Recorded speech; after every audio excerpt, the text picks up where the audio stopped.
I wouldn't consider myself a mixing engineer. I don't put it in my credits. I'm like not like a mixing engineer, but I mean, definitely am. At the end of the day, most producers to an extent are mixing engineers nowadays. Like Skrillex, of course, like he can mix the crap out of his songs. Like, but he might not always because he's just on tour and he's doing so much stuff. Like, you know, but you know, like. Same thing with Oliver, like Vaughn. I mean, that guy, just incredible mixing engineer. So, and he was one of the first persons I sent those mixes to. Was like, please check this. Like, am I crazy? Like, are these actually good?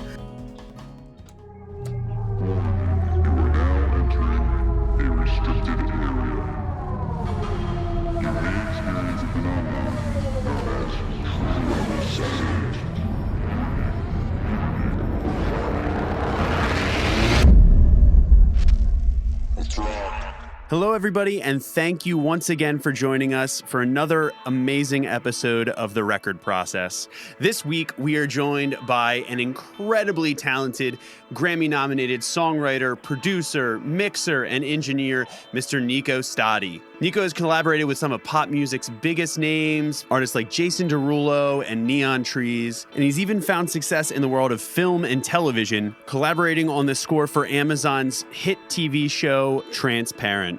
And he drops by with us for an incredibly illuminating interview about his work collaborating on songs that appeared on Justin Bieber's #1 album, Purpose, a few years ago. He talks about the process of starting work on songs long before he realized that they would wind up in the hands of music remix giants like Skrillex. But we don't stop there. This episode's actually a two-parter because we also go in-depth and talk about Nico's experience collaborating with the iconic Kylie Minogue on her most recent record, Disco, and how they did it all remotely during the pandemic. All this and much, much more is right ahead.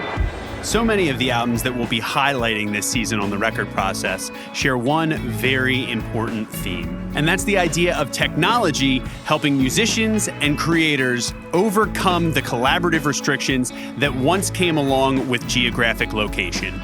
Thanks to companies like Audio Movers, real-time remote audio production and the tools that make it possible are more powerful than ever. Their groundbreaking Listen To plugin allows you to stream, record, and collaborate on high-quality audio in real time and is used on a daily basis by world-class audio engineers and professionals at places like Capitol and Abbey Road Studios. Their new Pro plan allows you to stream up to 150 users simultaneously, includes custom branding, and even allows you to stream MIDI data in real time. So head on over to audiomovers.com and enter the code RECORDPRO to get 1 month free off your Pro membership today. So as you already know, we do a lot of talking about the creation of original music here on The Record Process. I mean, that's kind of our thing.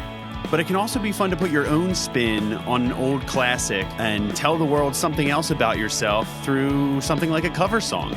Cover songs can be a really interesting way to connect with your existing fan base, or even a way to put yourself in front of new audiences through shared musical tastes. And our friends at DistroKid have made it super simple to upload a cover of your favorite song while allowing them to handle all of the back-end licensing work that can really be a headache for independent artists. DistroKid will notify the composer and publisher of its release, they will pay the necessary licensing fee, and they will take care of all the other legal red tape involved with releasing a cover song on a streaming platform, allowing you to fully focus on enjoying the process of putting your unique artistic spin on that recording. If you're already a DistroKid member, you can access this as you're uploading your track for $12 a year per song. Or if you're not yet a member and you'd like to sign up for DistroKid, you can use the link in our show notes to get 30% off of your first year's membership. Dude, also, the first real question, I see that French press. What kind of coffee are you drinking? It's like this corner store called Boy and the Bear, like right next to where we live. Oh, cool. I don't know. It's a Colombian bean. I've been getting pretty deep into coffee since probably like 2020. Just like interested in like knowing like brewing processes and all that. Like just curious to know like if there is a difference and like how much of a difference. Like the whole like kind of science of it is really interesting to me. Wild. Like Yeah. brewing temperatures and like grinds and like all the it's anyway. So this isn't a podcast about coffee, but I know, but like it's a podcast about whatever we want and about the important elements of making music, and which is coffee. I think, truly at the top of our list. That's awesome. So I got to ask you then, with your research, then have you found anything? What do you think makes the most difference for you? And do you have an origin that you gravitate towards? Because actually, rarely a couple years ago, I finally unlocked. I was like, that's why I always like this coffee and this coffee and this coffee, because Ethiopian origin coffee is the stuff apparently that I lord over. And I was like, I looked at all my favorites. I was like, that's why I like all of those. Like, and I never thought about it that way. I'm curious, what have you found for yourself? Yeah, so I haven't fully like dwelled into actually like the different regions that much. I think it kind of all for me started when we went to Colombia for my brother's wedding, and like I was just like, I mean, of course, I have to get like OG Colombian brewed coffee, and I was kind of bummed because I couldn't get like a local brewery or something. I couldn't find something like that and then go like hands on. But I want to do that next time. But anyway, like literally just grabbed a sampler of like Colombian coffees from the airport before we left. And then I had bought this thing called the AeroPress. I don't know. Have you heard of this? Oh, yeah. Yeah. Oh, yeah. Yeah. So, okay. So that combination, the straight authentic, I don't know how authentic. I mean, it's Colombia. It's from Colombia. I can say that at least. It's directly, I grabbed it with my hands from Colombia. Took it to LA. Brewed it in the AeroPress, and it was definitely like what moment for me, like, because it was 10 times better than coffee that I've ever made like before that. So that kind of started to jog the wheels. Anyway, so I haven't tested out I haven't been like very scientific about regions that I like yet. So I've kind of been sticking to Colombian coffees, but the number one thing that I've definitely found is this, like the brewing temperature, like the water temperature is like, and time, of course, it's kind of goes hand in hand. But I think most people, when they make coffee, the biggest mistake that they do is they just brew with boiling hot water and for too long. That's it. Yeah. And like literally like depending on the size, like this is like a smaller kind of little French press that I use just if I'm in a rush, and like like a minute and a half maybe brew time. A lot of people do like 4 minutes and stuff. I'm like, it'll ruin it, especially if it's darker beans, because darker beans have already like gone through the process more. They're like, they've been, gone through the fire literally. They're lighter and they have less density, so a lot like really hot water will just go through it like faster, and so you want to have lower temperature water and lower brew time. I mean, that's what I've at least been experimenting with, and it's been so much better. And it's been kicking things into high gear. Wow. Yeah. Fun fact, before we start rolling into it, the size or the shape of the bean is like a representative of the altitude that was brewed at, or that was picked at, or it grew. Really? So like the more oval shape is the higher altitude. Oh, that's crazy. Well, you heard it here first. Yeah, the more you know. Yeah, no, truly. Honestly, also, I'm considering that we're already rolling, because this is definitely a sub Gear Candy segment, because it's high time we focus in on the real fuel for the real like studio fuel stuff. We do a segment called Gear Candy, Nico, where, we talk about like favorite gears and what, favorite instrument, plug-in, all that stuff. Okay. Part of me just really wants to like finally just be like, hey, coffee kind of, comes before all of those. Yeah. I think that's awesome, and a really cool way to start framing out what we have asked you here to kind of talk about, which is a lot of your work, both as a producer and as a songwriter, and kind of as a remote collaborator in terms of, finding all of those pieces and putting them together in just the right way. And so I think a really cool spot to start that conversation off with might be some of the songwriting work that you did with a few tracks that ended up on an artist by the name of Justin Bieber's album a couple years back. So for people that don't know, why don't you talk a little bit about how that process and those collaborations came together and who was involved? Yeah. It's been a second now, like it kind of feels like it's, recent, but it's been a while. I'll have to jog my memory on some of the stuff, but I had just signed, I think not too long ago, I had signed my publishing deal with my still current publisher, Pulse Music Group. So there's 2 songs on there, and both of them are very different in how they came about, but Get Used to It is the one that sort of came through the Pulse channels. It's kind of sort of typical type of thing that, when the owner of Pulse has his home studio set up, and he basically just invited me over to his house, and we were doing a lot of this in the beginning when I got signed. So I was spending a decent amount of time at his place. Josh Abraham, he's a legend of his own right in the and you can check out his accolades. But we'll link to Pulse and everything in the show notes, because there's a lot to dig into for sure. Yeah, so he had me, and he had me there at his place pretty much a couple times a week, maybe around that time, sometimes less, sometimes more. And then I think so we did some just basically sessions where we would just brainstorm ideas with nobody in mind, really. There wasn't any target. And I would say that's the most common way to write, at least for me and most other people that I run into, unless it's some sort of writing camp. Sometimes there can be targets and stuff, but usually it's kind of whatever you're feeling. And then everybody kind of usually has the same sort of attitude of let's just write what we want to do, and then we'll find a home for it. Okay. So that's kind of what we were doing. And we had another Pulse writer there, Eli Rise. He's an incredible keyboard player. So it was me, Josh, and Eli just kind of hanging and jamming, basically.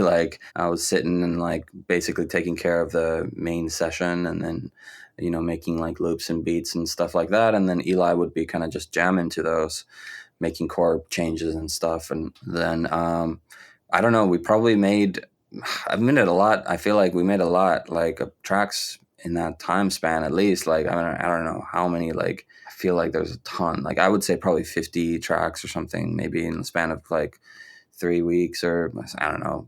I can't remember fully how many, but it felt like a lot. Of course, yeah, it's a lot. Yeah. So you lose track of stuff, you don't know what's what anymore. And honestly, I probably spent I do remember specifically liking that track and being oh, there's just a fun vibe to this one. And I went back to, I think actually at that point I still was living I didn't have a apartment yet locked down, because I had just moved, and I was kind of living out of my friend Sarah Hudson's dad's studio for a second, literally just living out of the studio. And I actually know Sarah has done the same thing. Her and her husband she's talked about it. She lived at that studio for a while. It's a badge of honor to live in that studio for a second. So I'm very proud of that, actually. Anyway, so I went back there and just probably spent a little bit, I don't know, maybe half a day, maybe not even, some couple hours, just kind of polishing it up. And then I sent it to Josh. And that was kind of it, literally, for me on that tune, literally. That was it. Okay. That, I could almost say the next thing that I knew was it was on the record, almost, basically that was my contribution to that. But but what ended up happening was Josh had just sent it to, I think, Scooter Braun, because of his contacts and everything. Yep. And this is the kind of thing that is helpful, obviously, when you have a publishing company that you're affiliated with, or a manager who's got contacts that, it's that kind of stuff that really is, make it or break it type stuff a lot of the times. Because, I'm sure there's a billion tracks floating around there in the ether that are never going to get heard, but I'm sure there's a lot of great stuff out there. And if, it just gets to the right hands, it gets to the right hands, Right. So a lot of the times I feel lucky in that way, because, it seems like dumb luck sometimes, honestly, like to me. But in its own way, I mean, like not to, in any way sell yourself short and like throw it all to luck. It's like you just said, it takes like you throw in like 50 tracks down, to like get one that you really feel is worth like, kind of getting put out there and like sending out, to those contacts and those friends, so to speak. So I'd love to back up too for a second, because I think it's really interesting. Well, first of all, I have one very interesting question that I'm always curious about, like from a songwriting standpoint, and things like when you're, doing a lot of the creative, like like drawing board, like cutting room floor, kind of like chopping a bunch of ideas out real quick. Do you remember what the working title for this track was? Because it sounds like maybe some of the instrumentals came first in some of this, because I'm always curious, like if you had an idea or an inspiration, or if it's just like, if you're straight through, because everybody I feel like has their own, kind of approach or like system for nomenclature. So I remember there was a few songs written to that track. So Josh had this thing where he was obsessed with naming every track by like street names in LA.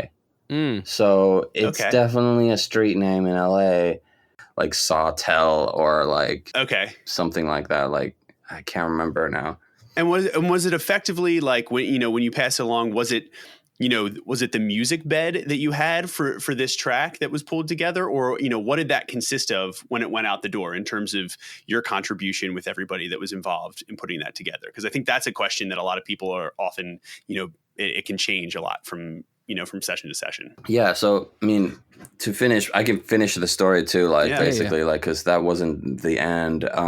So yeah, what I sent was probably just like a track, bass, drums, keys, like the general outline of maybe a verse, I don't know, verse chorus type of thing, but it was like the general idea was there. All the chord changes, like the sort of bass line that was there, the overall feel, little stuff like that, the basics. But so what ended up happening was like, it went to Pooh Bear, who's the like often collaborator for Bieber. Writes a ton. He's just an incredible songwriter, of course. And he just wrote basically the top line to that demo that we had. And then I heard that, this must have been, I want to say it was like a year later, something like that, maybe a year and a half. I can't remember exactly. Like, I think it must have been around 2014 or maybe even 15 when we did that track. No, it must have been 14. So I think it was in 15. I heard Pooh Bear's stuff, and then what happened was the production went to these two other guys. One of them is a good buddy of mine who's actually part of the other track that I'm involved with, Children. His name is Major. He goes by the name Major. He's like an artist, producer, incredible podcaster himself now, I guess, too, actually. Hey. Oh, nice. What's the name of his show? Do you remember? Don't remember now. I think it is. I haven't actually had time to check it out yet, but it's about like music and how like it ties into, I think, meditation and frequencies and how musical frequencies can affect, physicality, bodies, and all sorts of your mood. I'm sure I'm butchering it right now, but anyway, we'll have to check it out. We'll go find it and try to link to it, because that does sound super interesting. Yeah, he's a great guy. But anyway, so him and this guy AC, I'm blanking out on AC's full name right now, but they took the stuff that we sent basically stems out to these guys, and they ended up doing the final production on it. And it did an incredible job, definitely changed a ton. I would say like the feel and all the like the chord changes and the bass line, more or less, like the drum parts, all those kind of things more or less were the same, like the overall feel and all that stuff. Because like I said, Pooh Bear had written to what we did, so it couldn't necessarily really change it too much, but really great. I was super impressed, and and happy. Like, I mean, that like a lot of the times I'm that guy who it's like the other way around, where I'm the one who gets something that is kind of like maybe half done or something, and then I'm the one who is finishing it and getting it polished and stuff. So it's really cool to be on the other side sometimes. And that's another thing that I felt like very lucky about with that process, because, you know, it's not always like that. It's, I mean, like I said, my part of that felt extremely easy. Like, I'm not kidding. It's like a lot of other people could have done what I did, I'm sure. So, and then this similar thing is with the other song too, but in a different way. But I mean, I can go into that more. Yeah, what happened? So that's, I mean, dude, Nico, that's I think that's a really fascinating way of breaking down kind of like the chain and order of operations, and shows what especially in the world of pop music, how many hands and how many like really talented minds can actually touch a track by the time it lands on a record. I think that's awesome. Yep. That's a really cool example of breaking that down. And you know, there is no like even the, you know, the seemingly like smallest and like you know, some might say, or might feel like trivial or pretty simplistic at the start, can really like, you laid the foundation that was the catalyst for everything else behind it, you know. So that all doesn't happen if there's no like inherent like spark of an idea, you know what I mean? Even if it's beat, chord chain, you know what I mean? Like that. And that's awesome to see who it's like, yeah, I mean, even just who you mentioned, by the time that track was done, was touched, rearranged, recut, and written to by so many stupidly talented people. And that's why it ended up on the album, you know? And then the other track that you're talking about, Children, how was that different, or what was the process behind that then? Because every song, especially every song on that record, I'm sure had a different, like, you know, creation story. Yeah, no, absolutely. Like, it's very true. Every song tends to be quite different. I mean, there are, of course, like certain types of producers who have their way, and it can be quite, I'm not rudimentary, but you know what I mean? Like, formulaic, it's kind of like a very formulaic, you know. Like, especially back in the day, I would say it was more common to have a process that you follow. Like, I'd say, like, too, with certain types of genres, it's more common to do that. Like, if you're making a rock record, there's usually a little bit more of like this is the order of operations, especially if you're like the type of producer where like you're more in charge of like the sound of the record and the kind of mixing and kind of giving your like outlined notes on the songs that have already been written when the band comes in, and you do pre-production. There's like very set stages in that type of process, because it's a lot goes into making a record where you have actually like real drums and guitars, and you know, that stuff takes setup. It requires very due diligence to get the sounds correctly, and once you do, you probably spent years and years, maybe decades, figuring that stuff out. You don't really like know, you start to mess around too much, especially when you know you're known for a certain type of sound. People want that from you, and they come back to you for that. So like, it makes sense that you would develop a kind of a routine to some degree, at least. And I think I have some routines as well when it comes to like, if I'm doing a project from 0 to 100%, like where I'm the one involved, like from the get-go and like the whole thing, like I'm the actual, like, I would say like producer, like in these cases, like on both of these Bieber tracks, like you know, yes, I'm credited as a producer, but like I could just as easy, if this was back in the day in the 80s, I would be like, you know, I would get songwriting credit, at least on Get Used to It, but on Children, I wouldn't have got, I don't know, like I don't know if I would have, like I would have most likely been like a programmer, like literally. Because like that is back in the day, like you hired guys and girls to come in and literally just program. They were like, nowadays you'd have like producers who are technically programmers, but they're called producers today. Like, because they're kind of just coming in, they're making a beat and they're sending it off, and that's it. And then they don't know like anything else that happened after that, and it's on a record. But like, you know, the classical, most, you know, common term for producer throughout the, you know, years has been like somebody who oversees the project from beginning to end and is, you know, making sure that the record sounds the way that it's should sound like. But anyway, Yeah. I digress. The Children is very different because so that whole thing started with my buddy now Major, and technically came the very very very origins of that came through Pulse as well, because I had met his sister Janine. I think she's still signed to Pulse, but we had done some work together on some commercial work. I think it was TV, film type stuff. She's very into that, and Major had heard that stuff, and just kind of was like, "Hey, I'd like to work with that dude you're working with."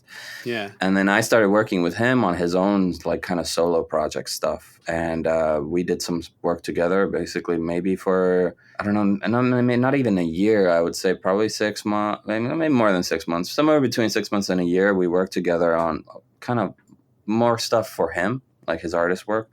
And one of the songs I actually did with him, it's called Me and You. It's kind of like a chill house vibe type of thing, pop, and it goes into a halftime thing at the end. It's a fun tune. He made a music video for it actually, and Bieber makes a cameo at the end of it. Spoiler alert.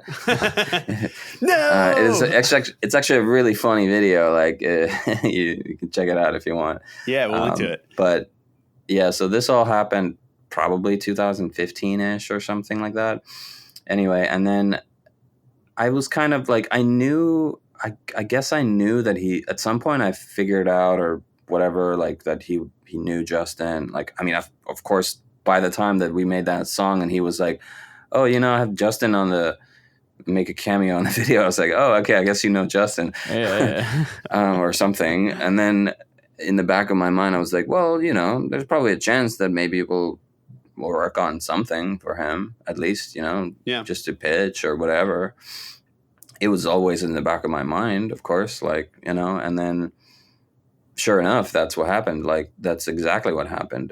And I think he had some acapellas, some Bieber acapellas, basically, because there's tons of songs, of course, probably hundreds, I don't know, that get considered for a record sometimes. Yeah. And he had one, and it was getting down to the line. It was this was already, it was I would say this was probably 5 months before the record came out or something. Oh, wow. Maybe even probably 5, maybe 6. And then, yeah, he had the acapella, and I think there was so there was a guitar demo of Justin singing. And is that just one top line with acoustic, or what is that, how stripped down and how bare bones is it? Very stripped down. It was just a vocal, and I think it might have had a guitar or something. So I think it was Justin and then Bieber and then one other writer, and that was it. And Major just hit me up and was like, "Hey, do you want to there's this acapella that I have, and it's kind of just, as far as I remember, in his words, he said it was kind of just sitting around, and he was like, I really love the song. I think it could be special if it's kind of just souped up and sped up and made into a thing, an actual tune, not just kept as because it basically sounded kind of like a ballad or something." Okay. And so we got together maybe a few times, maybe at Pulse, and maybe 2 days, 2 nights or something like that. Not tons of time, but we spent a good deal, just kind of, it was late nights kind of in the studio. I would say maybe total maybe 12 hours or something between 2 days or something like that, and just kind of made a rough outline of what it could be. And so, just more, I guess, dance music based. And I wasn't exactly sure, my biggest kind of question marks was because there's never really it's hard to get direct input, even though I was pretty close, and of course Major is close to Justin, but still there was some ambiguosity, and at least on my part, to know exactly how courageous you could be with how far you could push the envelope with with someone like Justin. Yeah. So I would say, you know, the kind of demo that we had made was sort of like this is where this song could go type of statement. And then unbeknown, I mean, I didn't even know really anything about like the state of the rest of the record or anything like that. I was just kind of going off a feel and whatever, trusting what kind of like Major knew. And then we did that, and eventually, again, I sent stems over at some point, probably just to like Justin's team through Major. And then I don't even remember if I knew. I think I didn't even know at the time, but like a couple months went by, and then I heard that like Blood Pop and Skrillex got the stems and then did their thing to it. Like I didn't even know that was like a thing. Like I was like didn't know that Sonny was involved. I was like, oh, okay, like surprise. Yeah, I was like, of course I was stoked because I was like, amazing. Like I'm stoked to hear what they do. And like again though, like it's interesting. Like this conversation alone is sometimes like the most interesting thing about this to me is that when I explain this stuff to people, I'm always like I mean, like my next thing is basically saying that hook of that song, like that drop, is like 100%. It's all Skrillex, and I'm sure Blood's work on that. Like it's nothing to do with me. Zero. You know what I mean? Like there are elements in there that are still from our production, like in the pre-chorus, and I think like the snap sound, like the snare sound in the verse is me going like that. Like oh wow, silly things like that. I love that. Yeah. Little ear candy bits that are their signature in their own, and they all, you know, make a really big, like it's the sum of all those parts that makes up the DNA of the finished product, right? But it gets twisted and turned. Yeah, so that's true. And then I don't know fully like what kinds of plans they had behind the scenes. Like I heard that like it's possible they had plans for that song, and the idea was to send it to Sonny the whole time. And we just happened to get in the kind of middle of that process. It's possible that was what happened. I don't know. Probably will never know. But it is very likely because, I mean, Skrillex was very involved in that project. So, again, I feel very lucky to be a part of that song because I do feel that, like, that song would have been, like, what it was even potentially, like, I mean, it would have been incredible just because it's Skrillex. I mean, he's incredible. But it's funny, like when I tell this, I often tell this to people if they ask, like, you know, what was it like working on that stuff? And everybody's usually like very like surprised that I would admit that I didn't do much on those tunes. I mean, especially that one on Children, like a first one to say like I didn't do that stuff, like I didn't make that song sound that good, like, and like a lot of the times I just feel like I want to be honest about that because people might come to me, you know, maybe expecting me to make a track that sounds like something that Skrillex made. I'm like, no, that was Skrillex. You know, like that's why that song sounds like that. And then people are like, oh, wow, like you're cool that you're being honest about that. I'm like, what do you mean? Like, of course. Yeah. It's just, I think there's a lot of that sort of stuff that happens in music, and where tons of people, like you said, you know, you were saying earlier, like work on these things, and it's very, very, very easy to just take the credit and like smile and nod.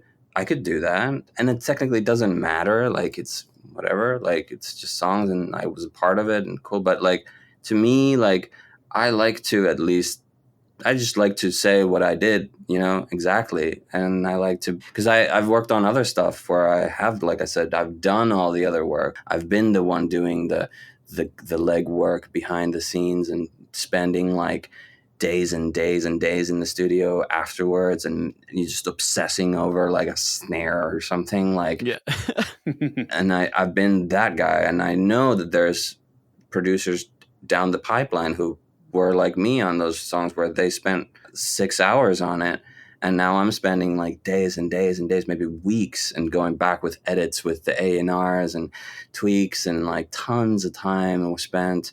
And so I know that, and so like I appreciate that work that those guys are doing. If I'm the one getting it, like I'm on the receiving end of the side, basically. So I think it kind of comes from that place for me. Yeah. Where like I don't have any ego over any of that stuff, you know, like if I just added a snare to a song and like somebody wants to give me a co-production credit on it, like I would say no, but like if they really wanted to, like I'd be like, sure, I guess. But I will say that I just added a snare to that song. I won't say I produced that song. If you're an audio engineer or musician that's dedicated to creating and releasing new music consistently, then you already know that process can be long, complex, and often expensive, especially while you're trying desperately not to sacrifice the type of quality that is crucial for your mixes to stand up to those big budget productions. Producer and friend of the record process, Jay Moss, has reimagined these roadblocks to quality that plague us all. With the help of world-renowned sound engineers, Jay developed an AI-based platform called Master, which offers you the ability to quickly upload your song and receive a high-quality mastered edition in minutes, all at a price point that won't break the bank with each new mix revision. The platform also allows you to easily collect feedback from clients and collaborators, and it even caters to the perfectionist in us all by allowing you to quickly compare and contrast different iterations of each track as you make those final subtle tweaks. So for a limited time this season, you as a Record Process listener can not only try Master for free, but you can also receive a 20% discount on your first membership by using the code PROCESS on their website at checkout. So hit the link in our show notes or visit maastr.io for more info. So a lot of people think that Oxford Pennant makes, well, pennants. You know, the triangular wool flag type things that usually have like a sports team's logo or the name of a place printed on them. Well, to be honest, that is what I thought too before my band, The Wonder Years, had the chance to work with them. Through that process, we realized just how much care they put into their beautifully crafted, iconic keepsakes that remind us who we are and why we do what we do. They've teamed up with some massive artists in the process, bands like My Chemical Romance, Wilco, and 21 Pilots, just to name a few. And they even offer custom shop orders for artists, companies, and unique events or special occasions. So please do yourself a favor and head over to oxfordpennant.com and use the code RECORD15 to receive 15% off your first retail purchase from their web store. Well, and also what's interesting too about this, and this is a thing that has come up a lot, and I think it all kind of falls under the umbrella of this phrase, which is, you know, serve the song, not your ego, as a producer, as a writer, as a whatever. And I think that's so honest and genuine. That says a lot about you and a lot about the respect that you have for everybody else that is involved in any process. And you know what? Yes, maybe if it had gone straight to Sonny, I'm sure it would have been great, right? But it would have been different. And that's kind of what we love to zero in on with the show is, you know, every part of the process, it's like it affects the end result. And it's, you know, no matter how small or large of an effect that is what's kind of up for debate, and what I think is really interesting, especially about stuff, the way the juxtaposition of those two songs and the completely different role you had in them in a lot of ways. I think it's super interesting. Yeah. And something that I've talked about with like a friend of mine is that a lot of the times that I mean, this is fact. I know this happens. I don't know if this happened with children. I cannot say for 100%, but I've seen it happen where like a song will be sitting down on the shelf for years, literally. Like it'll be in demo mode, and then some producer will come by and make a new track around it and just breathe new life into it. And all of a sudden, every single A&R, every single manager's like, this is a smash, whatever. And like it gets cut. And I've also seen that process happen. And then, you know, I've been in that position actually where we breathe life into a new song. We do all this work on it, on the production work. And then it goes and everybody's like, oh my God, this is great. And then it goes and it gets cut and it gets placed, but it goes to like a DJ. And then the DJ, they do like a completely new production on it, of course. And then excommunicate the rest of the producers from the process. And you get left with zero. And you're the only person who, I mean, you're the ones who basically reinvigorated the song, got it placed, got it found, but you're left on the sidelines with nothing. I've seen that happen. So it is a possibility that like if Major hadn't been the kind of front runner for that song, and like again credit to him on that for like sticking, being like I love the song.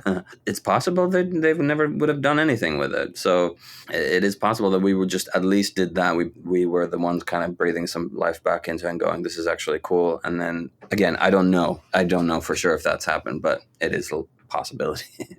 That's super interesting. And like heard about that I'm going to call it like a horror story, just because like you put in all this work and then there's nothing left for anyone on the table. I like specifically with these two songs so like you had all this like this vision for it that y'all put in, and then you hear these songs on the record. Was there like a first reaction to like, oh shit, like what, like how did like as like a like was that like drop in like children that you were saying, anything like surprise you, that just hearing from like other parts of the collaborative process on these tracks, did anything like jump out? Yeah, absolutely. I mean, both of them I was very, like I said, I was super impressed. I went and had a meeting at SB Projects before the record came out, and I heard the tracks at their studio there, and I mean I definitely was like, my eyes were like rolling in the back of my head going like, whoa, like I mean I had not heard any of that until then. So like, I mean I'm a huge fan of Skrillex. Like been I mean I've known the guys since I don't know, like 2007 or something, because he used to be in this band called From First to Last, and he had his own project called I think it was like the Sonny Moore project, or something like that. He was signed to Atlantic, and like I used to be in a band too, and we of course touring a lot, and we crossed paths and stuff, and I was a fan of that stuff back in the day, you know. So like I've known about him forever, and I don't know, it was just even that to me was cool. Like of course, like the production, I was like, wow, like I didn't know that that's where we could go with this stuff.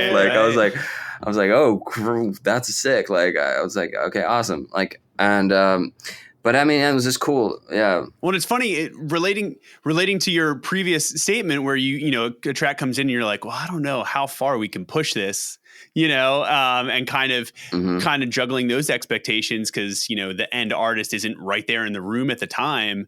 And then hearing something on the back and you're like, oh, I guess that's how far we can go with it, is really interesting to see. It must be to see it lay out that way. Yeah, because I mean, listening back to the version that we had done, it was like, I would say it's very mild. It was very like, I mean, it was like very like kind of like, oh, here's a demo like of what it could be, and like so it's like nothing like what he ended up doing, which is, I mean, and I there's, even if I had known like that was the thing, of course I wouldn't have been able to do what he does. So again, like 1000% credit to Sonny for everything that he did on that full record. I mean, all those songs are like, you know, just he set some, I mean, honestly, I think he set like the bar for production for pop with that record, just in general. Like I think he like, even, I mean, because he comes from, you know, of course, EDM, and he's DJing, he's out at clubs, and back a few years before, I mean, few years, like early 2010, like 12, there was like things like Moon Baton that was huge in the underground scene, like the dance music community, and way before reggaeton was the thing that it became, like where like it was like Despacito, like this came years after. But I'm sure like Sonny was picking up on that kind of stuff and just thinking about it in the back of his head. And like I remember hearing like some of the other tracks that he did, and I was like just kind of hearing the elements of like the days of like Moombaton and stuff, and the like the smaller EDM community. So anyway, like I just remember talking to a lot of producers after that, and like everybody's referencing those records, and like again, just he's the GOAT, like so Yeah. And what an interesting thing, too, you mentioned, like, you being in bands and starting out back in the day touring, Sonny with like coming out of, that kind of world with from first to last. Right. And interesting how like so many years later, you all circle back and are, and are connecting and collaborating to make something that is pretty much like on the forefront of, the entire like pop community, like at the top pinnacle of the pop world, a very different world, right? A lot of, especially coming from a band world where you're like, cool, maybe it's like a couple of the guys or like even like the whole band just in a room writing a song, then going and tracking it. You mentioned like the rock kind of, world and what a production of a record for that sounds like, to a very like night and day process of this type of stuff, and, that got you to there. These songs with Justin are not the only songs, by any means now that you've had your hands in. And that kind of transitions to, one of the projects that came after some of this stuff and that I'd love to talk about. And maybe there's some parallels or, how they might have contrasted with this process. You've worked on material for an artist by the name of Kylie Minogue, who is also like a legend in her own right in the pop community. So I'd love, if you want to kind of like step into that world and what the process of how those things, those tracks came about then as well. Yeah. So that stuff is all, first of all, Kylie's been like a childhood sort of, for a lot of people, I think, like, like a kind of like a hero for me. Like, I remember listening to a lot of her music in high school and before that, probably even like, I just slow, like, was my jam, like when I was a kid. Like, anyway, like, even like when we were touring, I remember our band was signed to Atlantic and we got like the X album from Kylie for free from like one of the A&Rs or something. And I was playing that record like on tour, like in the van, in the bus, like whatever, like all the time. I was like obsessed with that record. Just tons of good, she's incredible. So it's definitely was like a bucket list for me for a long time. I actually recently found some old tracks from like 2009 that were like Kylie ideas. Like, I love that. It was like working title stuff. Yeah. Oh, yeah. Yeah. It was like, I posted them on my Instagram story, like just little beats a while back. I was like, I just forgot about that. I was like, but since, 2009 at least, I've been like trying to work on stuff for her. So it's, dude, talk about coming full circle. Yeah. I gotta get those from you or those screenshots or whatever, because that's awesome. And I love that, with how we started out talking about work in progress, like working titles of songs. Yeah. That's awesome. You had the writing's been on the wall or been in your hard drive for years now. That's awesome. Yeah, no, I remember I saw that. I was like, whoa, it's like, it surprised me because I totally forgot about that stuff. But yeah, so it's definitely very like full circle in a way. But yeah, that whole thing came about because a friend of mine from Finland, actually, like great writer, big friend of mine, Teemu Brunila. He's a great songwriter and producer in his own right, done a ton of great stuff. He basically hit me up asking if I wanted to be a part of this, just try to get some placements on this. And of course I was like, yeah. And like, he mentioned it was going to be disco, and I was like, come on, like, I'm going to, like I will pay you money so I can, do this. Anyway, so I was coming in like guns blazing to this thing. Like I was ready to pull all the stops. Like I was like, this is I was convinced. Like I was like, this is gonna happen. But yeah, like this was like 2019, and we started to kind of come up with ideas and like figure out stuff. Just game plan, come up with like plans, titles, all sorts of stuff. I'm looking through old tracks and coming up with things and like coming up with little ideas and chord progressions and all sorts of stuff. We start to send ideas back and forth between me and Teemu, and then it was the plan was to have Kylie come to LA, and we were going to spend probably like, I don't know, I think it was like a week together, just write, like come up with stuff. And literally, it was in the calendar. I think it was March 16th through the 25th. It says sure. March 16th through the 22nd is Kylie Prep, and then 23, 24, 25 is Kylie, and then Kylie Part 2 is the next week, so 30, 31, and 21, or something like that. So it was all in the calendar, you know, and then maybe like a couple, you know, I don't know. You know what happened. Yeah. I don't have to tell you what happened. I think everybody knows what happened. Yeah, everybody's doing the math, be like, where was I? Oh, that's what that time was like. Yeah. Oh, right. It's funny. I don't even need to say what happened. You don't. But it's so funny that it's literally just there stamped on the calendar, and you saw that leading up to it playing out very differently than how it probably did play out, huh? Yeah.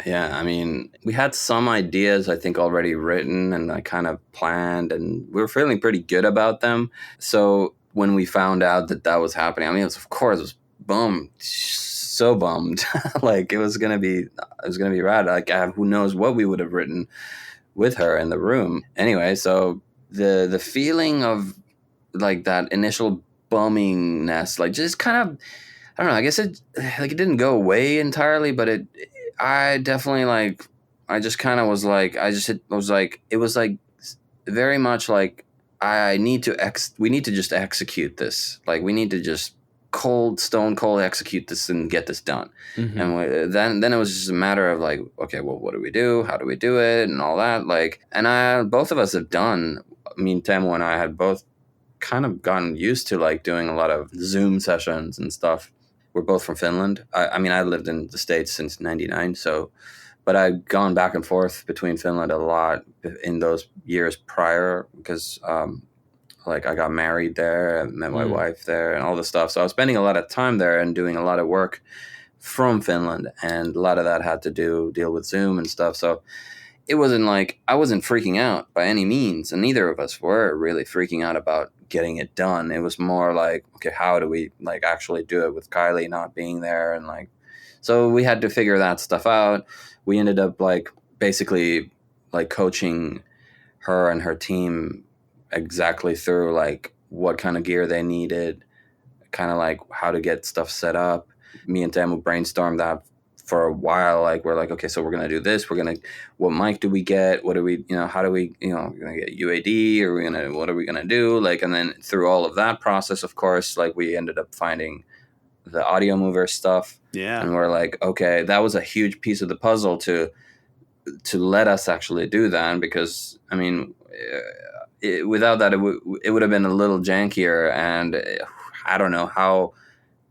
I mean, I'm sure we maybe could have done it, but it just once we had that piece in the puzzle, I was like, okay, cool, we're gonna have this. We'll figure out. We'll be good.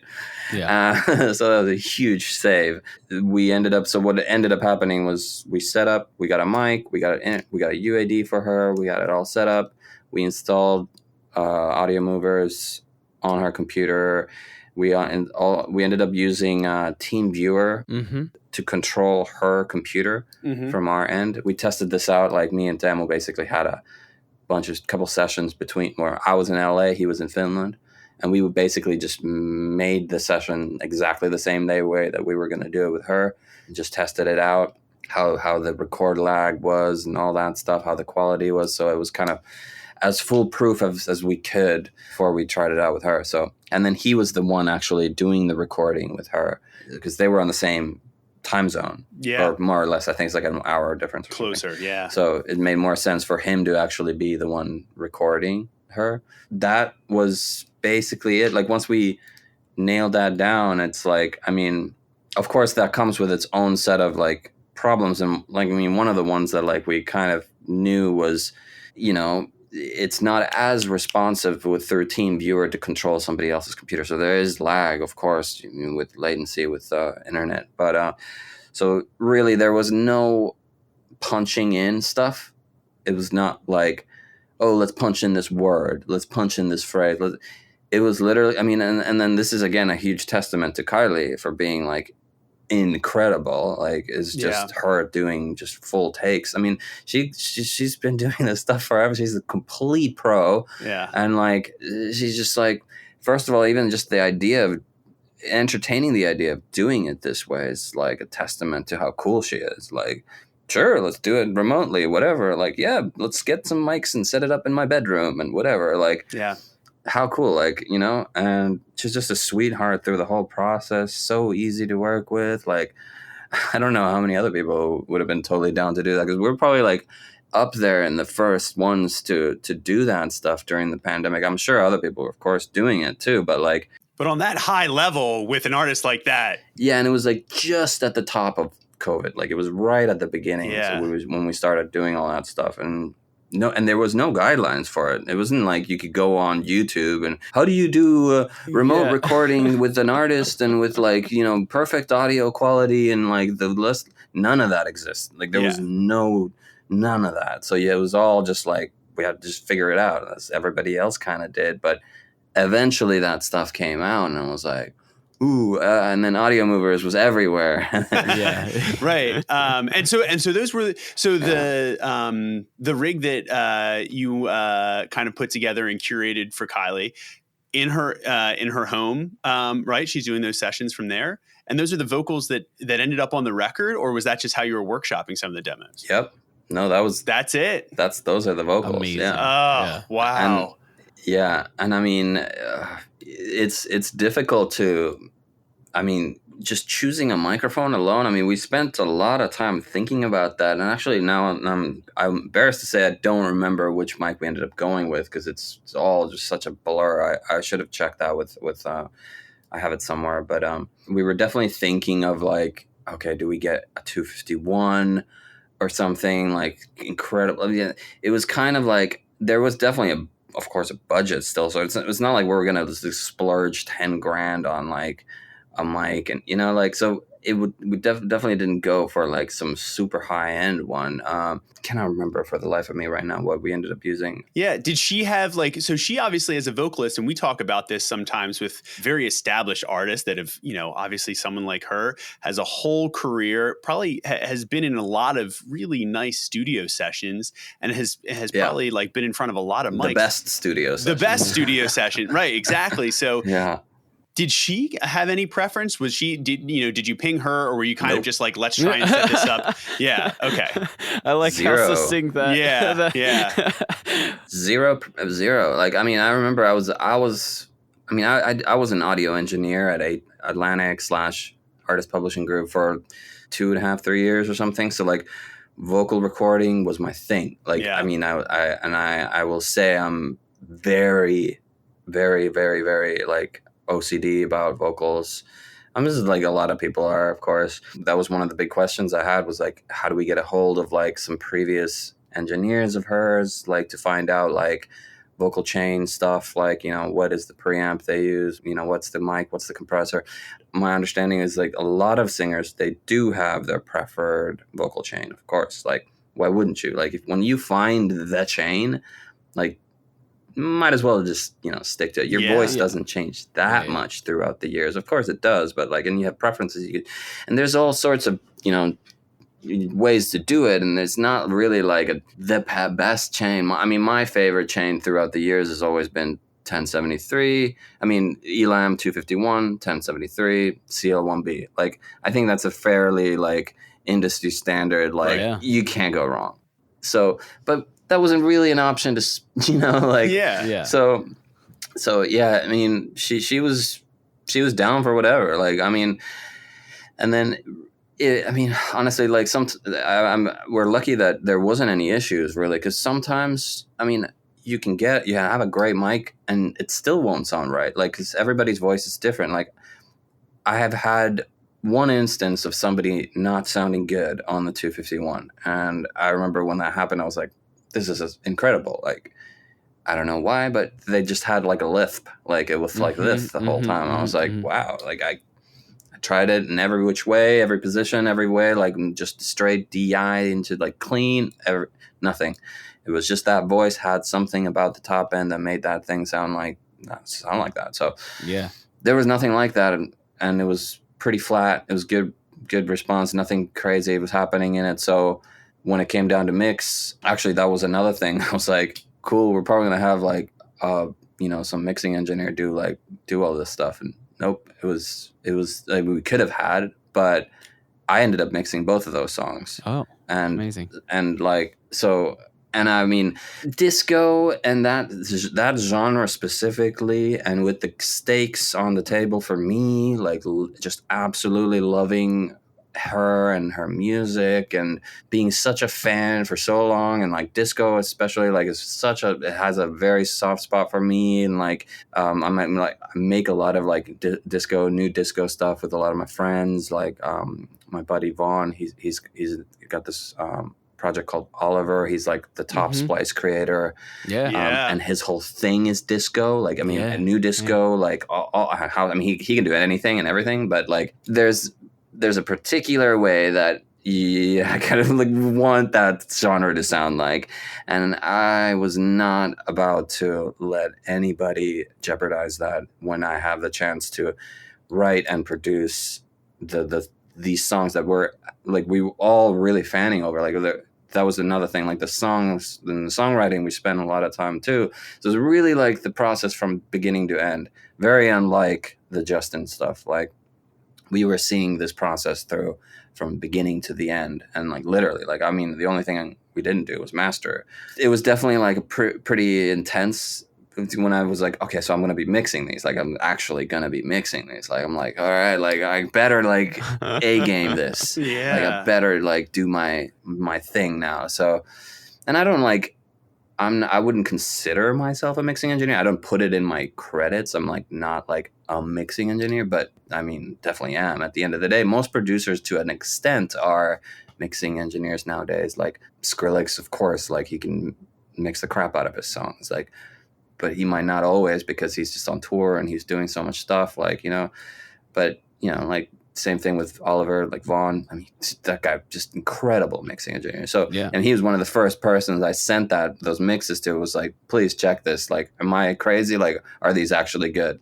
Like, I can't mess this one up. Yeah, totally. And I was like so happy when he was like, he got the stamp of approval from him. He was like, it sounds great. I was like, okay, I'm good. Oh, dude, that's a huge stamp, dude. Yeah. That's awesome. This was mid to like early pandemic life. So where were you mixing? Were you mixing at your house? Did you have a studio out, like that you were able to access during that time, or? Yeah. So I mean that's my wife moved to America and at the very end of 2019, we like got green card process, all that stuff, figured out. That was also when we went to Colombia. We did a super quick trip to my brother's wedding and came back. And then right then we started to work on this stuff. And we moved to like Silver Lake, which is close to Pulse. And we did that on purpose because I wanted to just be close, preferably like walking distance to the studio. We just wanted to try it, like see how that worked. And so we ended up moving pretty close and I was able to walk to the studio. And so we made that decision in 2019 to do that. And that ended up being like a huge help. I wouldn't have it would have been a lot harder to pull this off, but I was able to use Pulse's A room, which is like, I've used that for years and I like know that room. I know that room really well. And it's a great sounding room. And during the pandemic, like,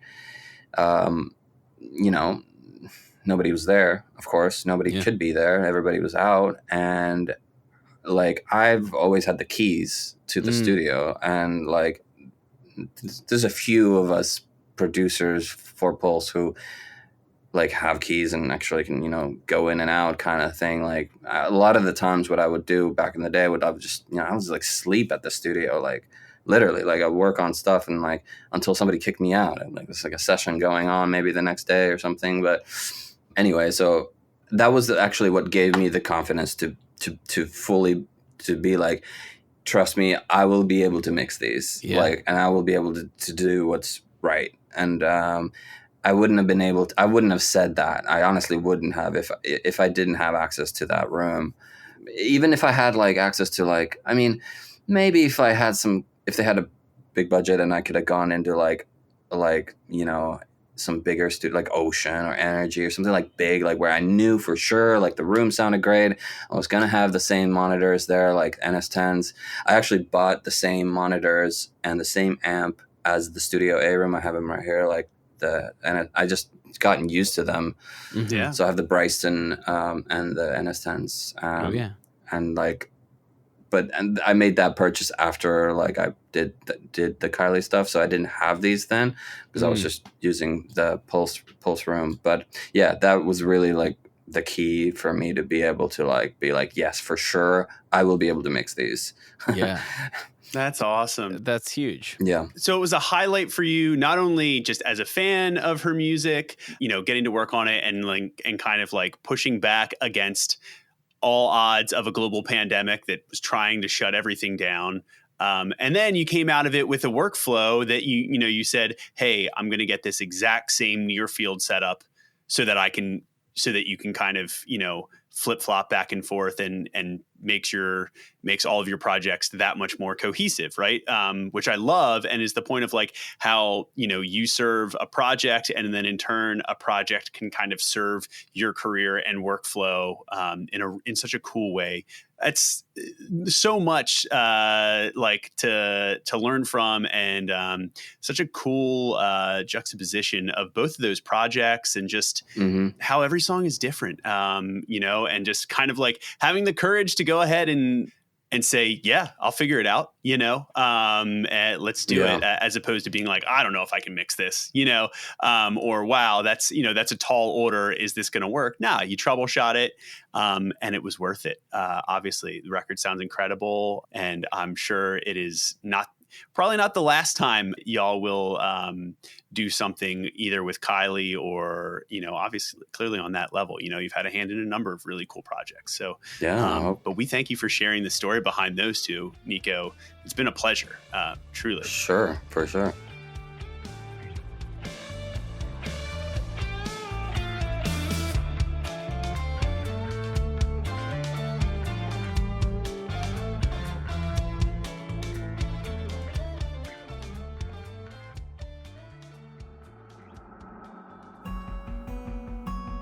I'm so glad we got an opportunity for Nico to share some of his backstory and how he's emerged in the world of pop music production. It's a real treat, and I think a lot of people are often curious about getting a chance to kind of pull back the curtain on a lot of these major label and big budget pop records. But I think one of the most important things that Nico pointed out is the idea about having integrity and honesty and transparency about the hand you have in these collaborations, right? It's very easy, as he said, to kind of just take the credit, smile and nod, and move along. But in the end, for him as a producer, as a songwriter, that's not going to really do him any extreme favors if an artist comes to him and says, hey, we want this that you did. And he doesn't know how to do that, right? So it's like you want to be upfront about what you are able to do, what your strengths on a project are, and how you yourself can be that kind of indispensable asset to a project. And so that comes to mind when it's time to call people into the room. It's about how you want to be remembered as a member of this creative community so that you get put in the best possible position to succeed at what you do, which is oftentimes mislabeled or misinterpreted as serendipity when we're diagnosing what creates a really powerful outcome or an extra special moment. But I think more often than not, it comes down to intention. So thanks for being intentional about how you spent your time with us, once again, right here on The Record Process.